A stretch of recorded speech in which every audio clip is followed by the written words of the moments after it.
guys, since andito tayo ngayon sa probinsya, gumawa tayo ng candy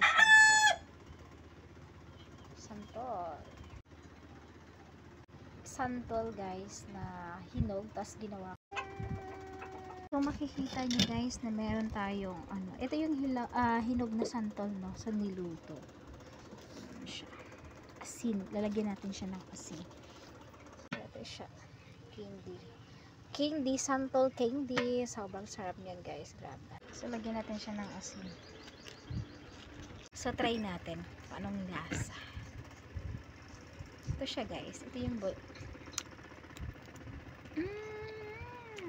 sobrang sarap na santol. Candy santol. Talaga.